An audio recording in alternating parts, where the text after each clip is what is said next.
ล็กๆเนาะในเดือนโอกาสปีใหม่นี้ถ้าเป็นคนน้ำมันเดือนได้แถมทายได้เคลื่อนย้ายตามฤดูกาลลูกหลานได้มาแถมสมภารขอฮดขอสงและขอคารวะสมมาพาโทษ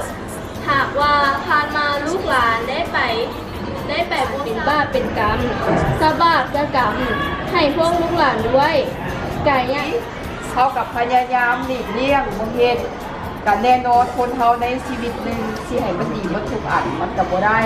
มันจะต้องมีอันผิดพลาดอันคืออันบ่คือพอแต่ว่าเขาจะรู้จักปรับเปลี่ยนแล้วใดเขารู้จักว่ามันบ่คือเขากับพยายามปรับเปลี่ยนไปในทางที่ดีหน้าสังคมคณะสังสรรค์เทศลาวให้เจริญรุ่งเรืองสีไหลตลอดเด้อ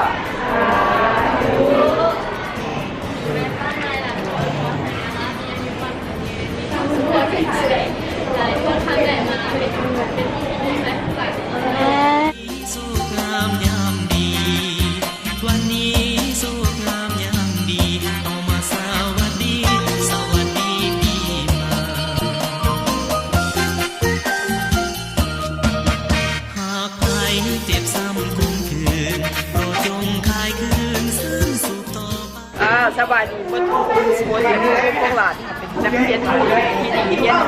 เก่งๆประสบความสำเร็จนี่นักเรียนปีแรกใครประสบความสำเร็จบนลานเด้อ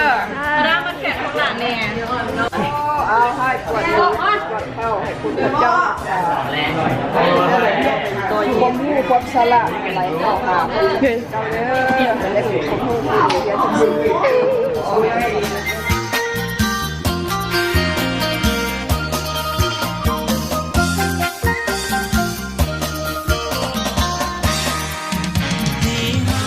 และวีซ่าต้องไปเนาะก็คือวีซ่าภาษาฝรั่งนั่นก็คือภาษาของพวกเขาเองเดี๋ยวเบิ่งเลยว่าเขาจะสมมาอาจารย์พวกเขาจะไหนเนาะ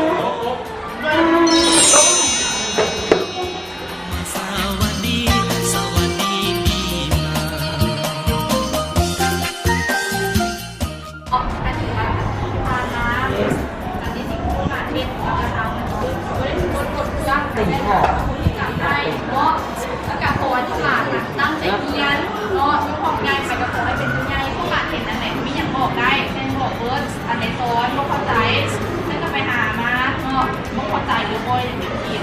ตั้งร้านกับเพื่อนอะไรถึงว่าห้องเขาอาจจะมีเล่ายากในว่างานเนี่ยมันก็เป็นธรรมดาเนาะป้าคนไปใช่จะขอให้เด็กจบถ้าเป็น2 ปีนี้เนาะขอให้มีคะแนนให้ได้คะแนนได้คาดหมายทุกคนก็ให้มีใคร